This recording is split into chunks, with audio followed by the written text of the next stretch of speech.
and welcome back to Nail Theory Foundations by Trieu London.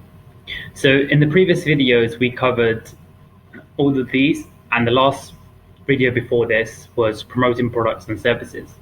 In today's video we'll be covering retail specific legislation, and whilst you might be a mobile nail tech or a nail tech at home, it's still worth knowing this. So let's get started. A salon has a legal obligation to implement or abide by the following legislations designed to protect the rights of the client. So the first you have is Consumer Protection Act. This basically is to protect the customer from unsafe, defective services and products that do not reach safety standards. So dissatisfied customers may contact organizations dealing with consumer protection for legal advice. If proven at fault, the business can face legal action. What you really need to know is this, just the act and a simple line of what it actually delivers. So that's the Consumer Protection Act, 1987. Now the Consumer Safety Act, 1978, that aims to reduce the risk to consumers from potentially dangerous products. We then have the Price Act of 1974. Again, also pause the video if I'm going too fast for you and to make down notes. So let's highlight that. So the price of the products has to be displayed in order to prevent the buyer from being misguided. So you have to actually display the price of the product. We then have the Trade Description Act, 1968 and 1972. So this act basically says you can't put false description on goods and services, and products must be clearly labeled. Any suppliers must not give misleading information, describe products falsely, or have any false statements. In addition, they must not make any comparison to past and present services, offer products that are said to be reduced in price when they have previously been reduced at sale 28 days period minimum, and make misleading price comparisons. For you, I think it will just be enough to have the Trade Description Act and the fact that false description must not be on the product or service, and it shouldn't be misleading. Then you have the Resale Price Act, which basically says that whilst the manufacturer can recommend a price, the seller is not obliged to price it at that, so they can price it lower or above. You then have the Sales and Goods Act, 1994. Goods must be described as the merchantable quality and fit for the intended purpose. The Act also covers conditions under which a customer can return goods.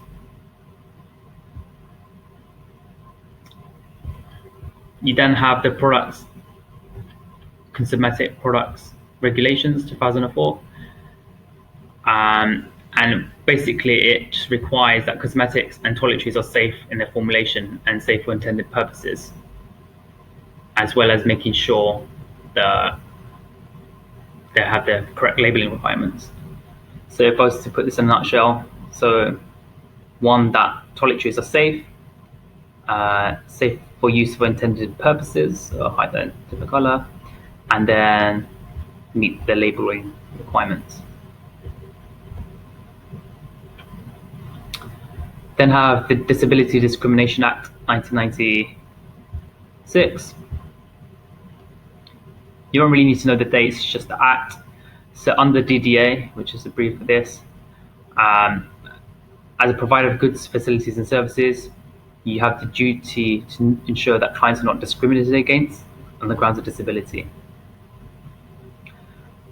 So it's unlawful to use disability as a reason to refuse any provision of service, provide a service to a less standard, provide a service on worse terms, or fail to make reasonable adjustments. And this basically also means failure to make reasonable adjustments for accessibility to your premises.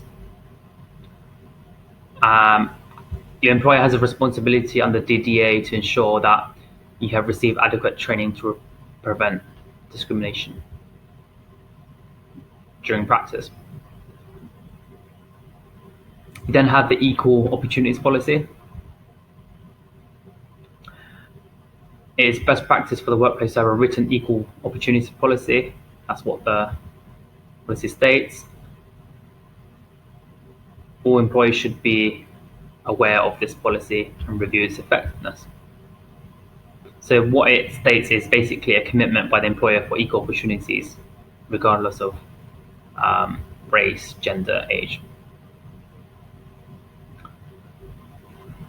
So in terms of retail legislation requirements, you do need to inform, you need to be compliant by all these laws. Part of it is to inform clients about additional products. So always choose an appropriate time to inform clients about products or services. When we say appropriate, for example, it's not worth giving aftercare advice when the client hasn't even bought a product. And then again, we've touched on this before, client suitability. So that's checking for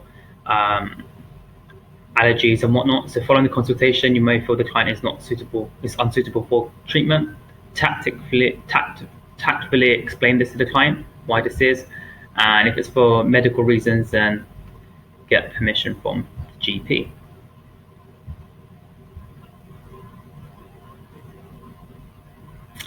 Okay, so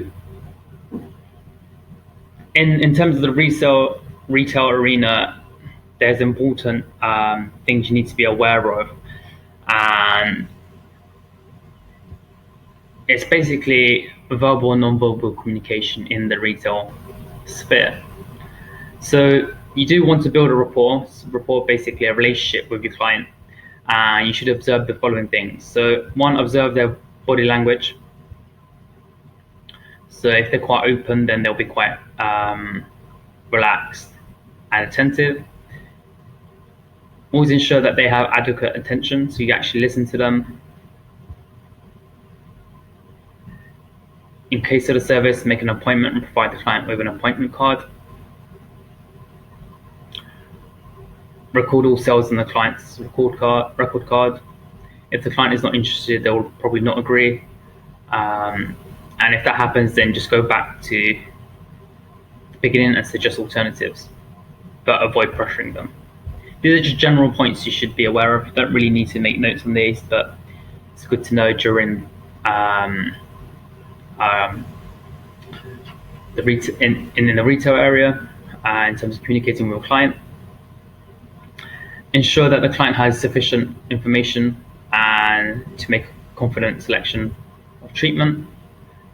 Always give the client an opportunity to ask a question, because it will then help you find them the right product or service.